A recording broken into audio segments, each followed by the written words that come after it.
Greetings and salutations, how's everybody doing? Well, the holiday season, Thanksgiving's been over. And it's a couple more days before the Christmas season starts. So, perhaps we can have some time to relax. If not, well, I guess we're going to talk about another movie today. In this case, we're talking about a film that is an adaptation of an anime. That's right, Katie. That's right, Giggles. Today we're talking about the film Speed Racer. Greetings and salutations. How's everybody doing? So, today we're looking at an adaptation of an anime. In this case, Speed Racer.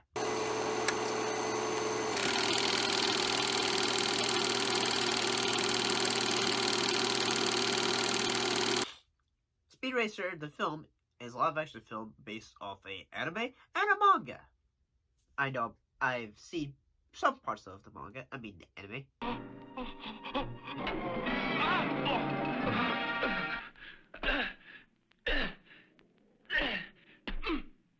What's the film about? Well, the plot of the film revolves around an 18-year-old automobile racer who follows his apparent deceased brother's career, choosing to remain loyal to his family and their company, Racer Motors, which causes difficulties after he refuses a contract that E.P. Arnold Rolton, owner of Rolton Industries, offers him. When it comes to anime, one thing that is very common that film fans will always say is don't adaptate animes to live action. Doesn't always work.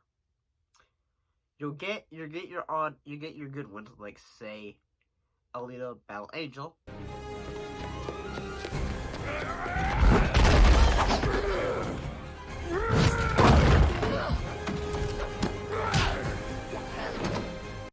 And I will also say this is one of the ones that actually kind of surprisingly works. I'll delve into why, exactly. Unfortunately, one thing that actually happened with this film, though, was it was a commercial dud. It lost money. Because here's the thing, like, say, when it comes to anime films, sometimes the acting can be kind of middle of the road, one would say.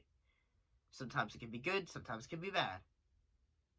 I'd say the acting for this film can be considered alright. The Wachowskis, they did a kind of a way of thinking that I kind of like say.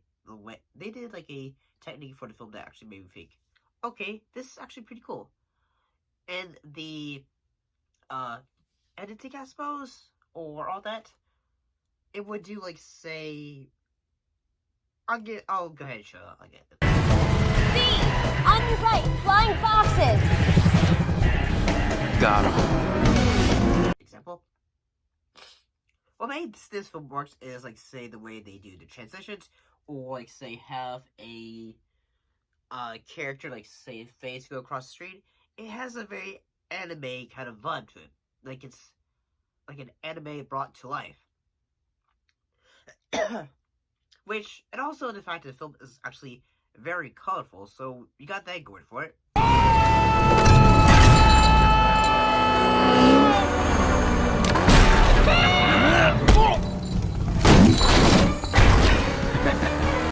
I will say that sometimes the things that can be annoying about this film, though, is the parts of Spritle, Speed's younger brother.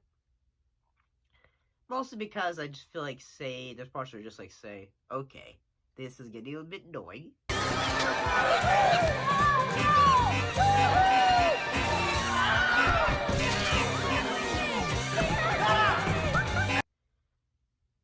I just think those parts are a little bit annoying, but I understand why they're there.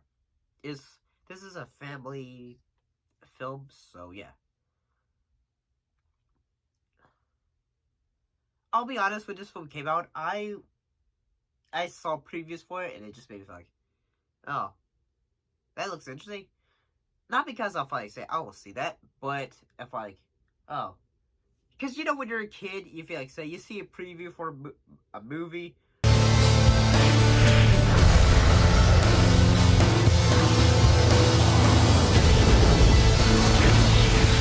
We started a rebellion.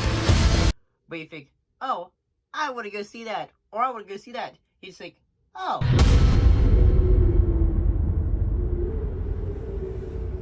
That's the thing. You know, in your subconscious, you think about it, but you don't really think, that's something I want to see. Like, you'll just, like, see it and think, like, oh, that's in my mind. And then suddenly you'll just, like, oh, look over there, kind of deal.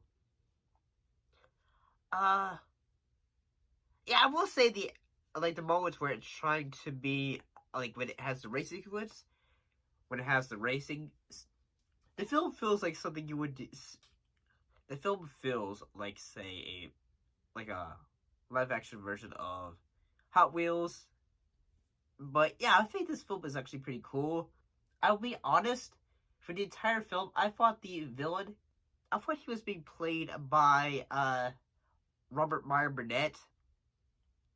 Honestly, mostly because, like, say, but I guess mostly it's because he looked like him. But, I'll be honest, I love the villain, mostly because every time he is angry, especially in movies, I love, like, the, like, over-the-top, like, say, moments where villains go, Rah! You get out of here!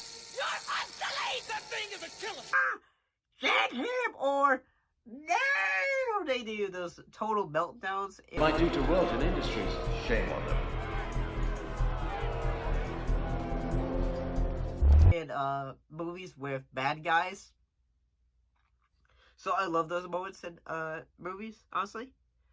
I will say that I think the film does a pretty good job of adapting the anime, in that it goes like, say, childhood, we get backstory between the family, we get, say, okay, the introduction of Racer X, his whole backstory, and then, like, say, yeah, he's Speed's brother who basically faked his death. And as you go through the film, it's kind of obvious, even if you don't really watch the anime. So, yeah. What I'll say is, I think this film is actually entertaining. It's actually a lot of fun.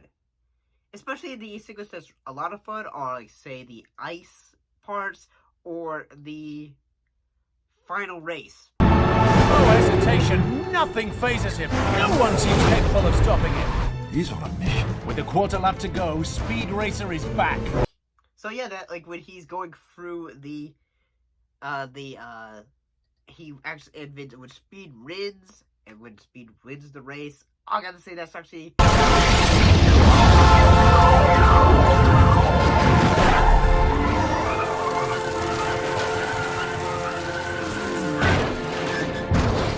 like, yes! I mean, overall, I feel like this film is pretty entertaining. It's not like, say, great movie of all time. It's entertaining. So that's just how I feel. If you like today's video, don't forget to like, comment, subscribe, do all that great stuff. I really appreciate it. And guys, as always, don't forget to keep your popcorn buttery and warm. And I better put you down. And as always, don't forget to keep your popcorn warm and buttery, and your drinks ice cold.